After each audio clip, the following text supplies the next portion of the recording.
अच्छा, तो जब जो एंजल क्लेयर है, when he proposes to her, she basically says, "Oh, Mr. Clare, I cannot be your wife. I cannot be." The sound of her own decision seemed to break Tess's very heart, and she bowed her face in her grief. But Tess, he said, amazed at her reply and holding her still more greedily close, "Do you say no? Surely you love me." "Oh, yes, yes, I would rather be yours than anybody's in the world," returned the sweet and honest voice of a distressed girl. "But I cannot marry you. You are engaged to marry someone else." "No, no. Then why do you refuse me?" "I do not want to marry. I have not thought of doing it. I cannot." Basically होता ही है कि she realises कि अगर she doesn't reveal her secret to Clare and marries her इसी तरह से, तो he would never be able to accept her. ठीक है, अब लेकिन एंजल मेक्स श्योर टू से कि ही विल, एंड जितने भी खौफ है बेसिकली टेस्ट के दिल के अंदर, ही विल बेसिकली क्या कहते हैं, उस वो किसी भी तरीके की उनकी जो है ग्राउंडिंग नहीं है, and he will accept her for who she is, क्योंकि वो सिर्फ उससे मोहब्बत करता है, and he doesn't care about her consequences, and he doesn't care about उसके साथ क्या हुआ, वो कौन है. He says that he loves her for who she is and not what she has to offer. And वो आफ्टर अ वाइल जब उसको कहता रहता है चीज़ें, तो क्या कहते हैं, but still she keeps on saying no. उसको आखिर वक्त तक शी सेज नो. यहाँ पे भी यू कैन सी कि she keeps on saying no, क्योंकि उसके जब even when she is with Angel Claire and she's happy and she feels like she might be able to escape her past, Alec d'Urberville की जो उसके साथ जो उसका ट्रॉमा एसोसिएटेड है, it lives in her thoughts every single second of the day. वो उन ख्यालात से भाग ही नहीं सकती. Even if she lets herself believe कि okay maybe I will have a happy life with क्या कहते हैं एंजल क्लेयर, उसको ये कहीं ना कहीं इस चीज़ का अंदाज़ा होता है कि उसके जो पास्ट के जो शेडोज़ हैं वो उसके पीछे अभी तक भाग रहे हैं, वो उनको एस्केप नहीं कर पाई है, ना ही कर सकती है. ठीक है, लेकिन जो एंजल क्लियर है, he does not take no for an answer. he did not permanently don't clear. वो even though reject होता है, but he still keeps on saying no, and he kind of recognizes कि जो है even though she keeps rejecting me, ये मुझसे मोहब्बत करती है, and eventually ये मुझे हाँ कर देगी, and she does, she says yes. ठीक है.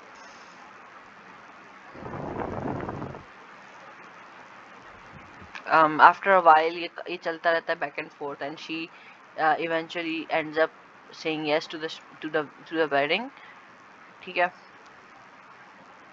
यहाँ पर फॉर एग्जांपल एंजल उसको किस तरह वो करता है, क्या कहते हैं, मतलब how does he make her agree. He says that अगर तुम्हारा जितना भी बैड लक और बैड फॉर्चून है, तुम्हारे जितने भी पास्ट के जितनी भी ख़राब चीज़ें हैं, वो तुम्हारे नाम के साथ एसोसिएटेड हैं, तो मतलब जो मेरा नाम है तुम वो ले लो, एंड देन तुम्हारे जितने भी बुरी चीज़ें तुम्हारे साथ जो एसोसिएटेड हैं, वो जब तुम मेरा नाम ले लोगी तो वो सारी चली जाएंगी. ठीक है. If it is sure to make you happy to have me as your wife, and you feel that you do wish to marry me very very much, I do, dearest, of course. I mean, that is only your wanting me very much and being hardly able to keep alive without me, whatever my offenses that would make me feel, or I say I will, you do, you say it, I know, you will be mine forever and ever. तो basically वो कहता है कि तुम्हारे नाम के साथ अगर बैड लक और बैड फॉर्चून एसोसिएटेड है, तुम्हारे एंसेस्टर्स के साथ, तुम्हारे आबाओ अजदाद के साथ बैड लक और कारमा एसोसिएटेड है, तो you can take my name. मुझसे शादी कर लोगी तो तुम्हारी सारी चीज़ें जितनी भी हैं वो ख़त्म हो जाएंगी, and you will have a new life. तुम्हें एक न्यू नाम मिलेगा, न्यू लाइफ मिलेगी. तो even though test still isn't convinced, उसको अभी भी जो है क्या कहते हैं एक्सेप्ट नहीं कर पाई है कि वो एस्केप कर पाएगी अपने फेट को, लेकिन वो उसको फिर भी हाँ कर देती है कि I will marry you if you want. ठीक है, थोड़ा सा आगे जाते हैं.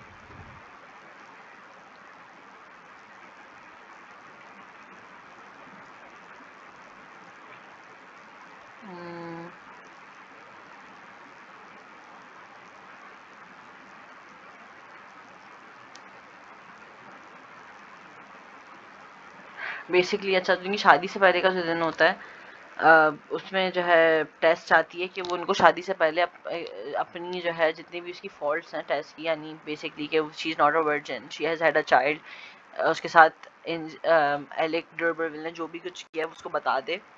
लेकिन जो है जो एंजल क्लेयर होता है वो उसको नहीं बोलने देता। अगर वो उसको शादी से पहले बोल देती तो a lot of the things जो कि इसके बाद होती हैं वो चीज़ें नहीं होती। क्या कहते हैं जो जो ट्रेजेडी अनवेल होगी आगे, it would not have happened. लेकिन जो एंजल क्लियर है वो उसको सुनने के लिए तैयार ही नहीं होता। वो कहता है कि तुम जो है हमारी शादी के दिन को ख़राब नहीं करो। इस तरह की चीज़ों के बारे में बात करते हुए हम लोग अपने एक दूसरे की फॉल्ट शादी के बाद डिस्कस कर लेंगे। उस वक्त भी हम लोग एक दूसरे को बैठकर सब कुछ बता देंगे। अभी डिस्कस करने की ज़रूरत नहीं है, मूड ख़राब करने की ज़रूरत नहीं है। So he doesn't let her confess. ठीक है। एंड शादी हो जाती है। अ- अच्छा।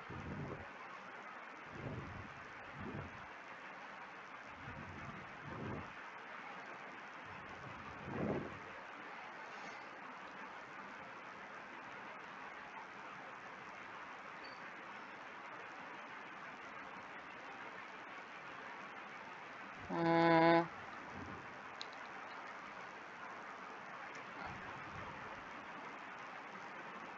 अच्छा एक सेकेंड। हाँ। अम, तो बेसिकली ये लोग शादी के बाद अपने घर वापस आते हैं अपने मेंशन में। ठीक है, ये लोग आपस में बात कर रहे होते हैं। अब एंजल जो है वो उसको बताता है कि अब हम दोनों बैठते हैं, हम दोनों एक दूसरे की जो फॉल्ट्स हैं जो तुम उस वक्त डिस्कस करना चाह रही थी वो हम लोग अब डिस्कस करते हैं। ठीक है।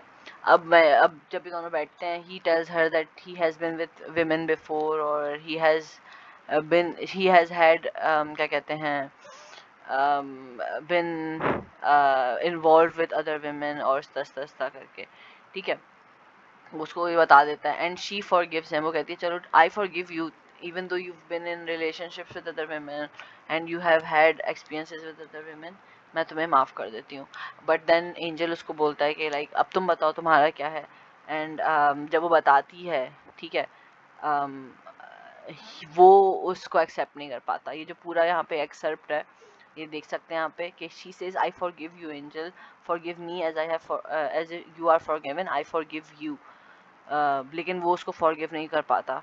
वो उसको उसी नज़रों से देखता है जिस नज़र से उसको सोसाइटी देख रही होती है, जिस तरह उसको बाकी सब लोग जो है शर्मनाक समझते हैं उसकी इस हरकत को और उसको ही उसको विक्टिम के बजाय उसको जो है कोई मुजरिम समझते हैं। उसी तरह एंजल क्लेयर भी उसको इसी तरह से देखता है और इसी तरह से ट्रीट करता है। एंड इस वक्त टेस्ट को ये रियलाइजेशन होती है कि जो है उससे कोई मोहब्बत नहीं कर सकता और उसको कोई भी एक्सेप्ट नहीं कर सकता फॉर हु शी इज़। वो उसको बेसिकली इस पूरे चैप्टर में she keeps on begging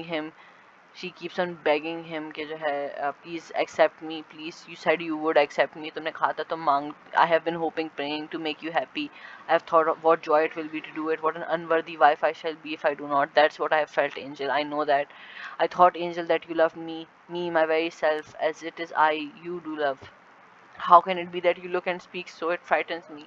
Basically he starts looking at her as if she is dirty, वो ख़राब है, वो एक अच्छी औरत नहीं है। उसकी आंखें बदल जाती हैं एंड उसका पूरा जो फेस का वो है जस्ट एक्सप्रेशन कम्प्लीटली चेंज हो जाता है। एंड इट्स लाइक जो एंजल उसके साथ जिससे वो प्यार करती है वो पूरी तरीके से गायब हो जाता है उस सेकंड में। एंड ये लोग इस बारे में लड़ते हैं। मतलब लड़ते नहीं है, she keeps on asking him कि प्लीज़ प्लीज़ प्लीज़ एक्सेप्ट कर लो मुझे वगैरह वगैरह। And he just continuously says कि तुमसे मुझे ये उम्मीद नहीं थी और तुम मुझे धोखा दिया है, तो मुझे पहले बता देती तो हमारी शादी नहीं होती वगैरह, मैं तुम्हें उस नज़रों से नहीं देख सकता, इस नज़र से मैं तुम्हें देखता था, this is not the woman I fell in love with, basically उसको ही बोल रहा होता है। ठीक है, तो basically he was in love with the idea of her not actually Tess herself. ठीक है, तो जब ये सारी बातें चलती हैं जो एंजल है वो घर छोड़ के चला जाता है टेस्ट को अकेला छोड़ के उनकी शादी की रात पे। And she is alone and she is once again betrayed by everyone around her, और वो अकेली होती है. वो उसको कहता है तुम क्या चाहती हो, तुम क्या करवाना चाहती हो. And he says तुम मुझे डिवोर्स दे दो. एंड बेसिकली दोनों अपने अपने रास्ते चले जाते हैं. एंजल उसको अबेंडन कर देता है. ठीक है.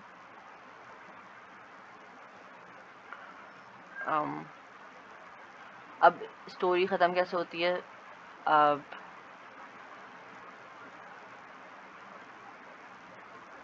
व्हेन शी गोज बैक, क्या कहते हैं, अपने जहाँ पे वो काम करती है, in like the dairy farm वाली जगह जहाँ वो जाती है काम करने के लिए, उसको वहाँ पर नज़र आता है एलिक डर्बरवील. एलिक जब उसको मिलता है, ही इज़ लाइक कि मैं तुम्हें जो है तुम मेरी मिस्ट्रेस बन जाओ, मैं तुम्हारा ख्याल रखूँगा. And she is so heart broken, और उसका इतना दिल टूट जाता है, और वो हर चीज़ से इतनी गिव अप कर चुकी होती है. And she is so alone and she is so desperate कि she accepts it. She is like fine, सही है, ठीक है, मैं तुम्हारे साथ रहने आ जाती हूँ. ठीक है. Tess, I couldn't help it. He began desperately as he wiped his heated face, which had a superimposed flush of excitement. I felt that I must call at least to ask how you are. I assure you I had been thinking of you at all till I saw you at Sunday. Now I can't get rid of your image. Try how I may, it is hard that a good woman should do harm to a bad man. So yes, yet so it is. If you would only pray for me, Tess. तो Alec उसको क्या कहते हैं आके approach करता है. And वो ही sort of manipulates हर, और वो उसको बेसिकली बताता है कि तो उसको कोई भी एक्सेप्ट नहीं करेगा.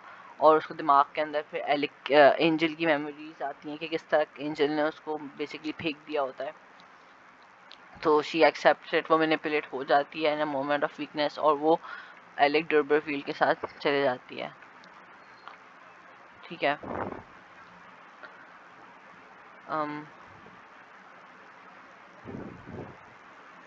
जब वो जब वो एलेक के साथ चली जाती है, she starts living in his house. And फिर जो है बेसिकली मसला ये होता है कि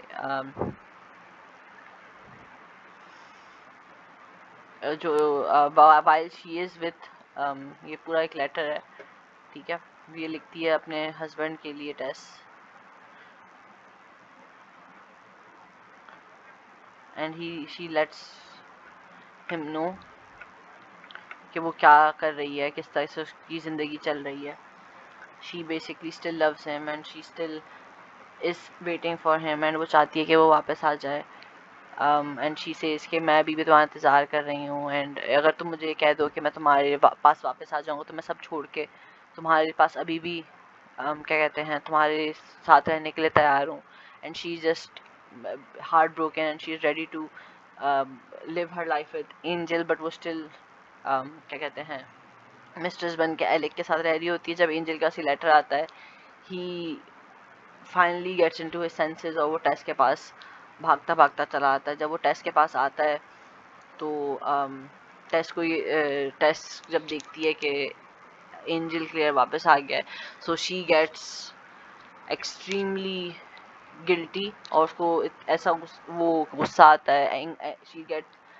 she gets controlled by her anger, and what she does is, in a moment of anger, in a moment of agency, for the first time in her life, she does something for herself.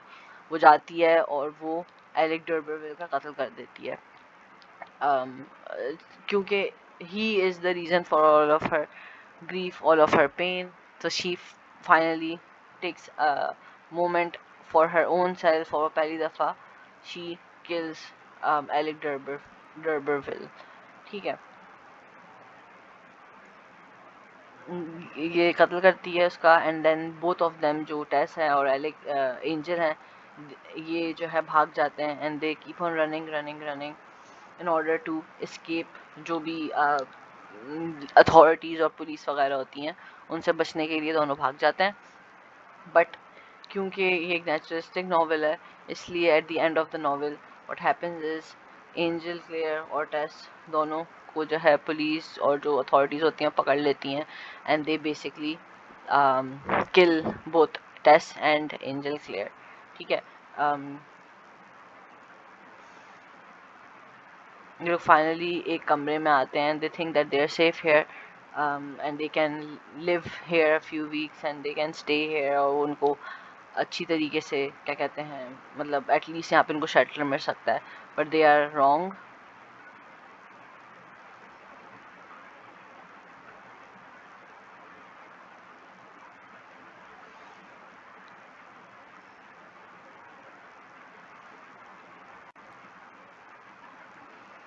In the last chapter, basically what happens is Tess and Angel Claire both die because they aren't able to escape fate and providence, और जो भी उन लोगों ने किया होता है past में वो आके उनके क्या कहते हैं, उनको बेसिकली जस्टिस उस चीज़ को सर्व होती है जो क्या नाम है, एलिक, वो भी अपने गुनाहों की सज़ा भुगतता है, एंजल भी, और आखिर में टेस भी, क्योंकि शी डज कमिट मर्डर.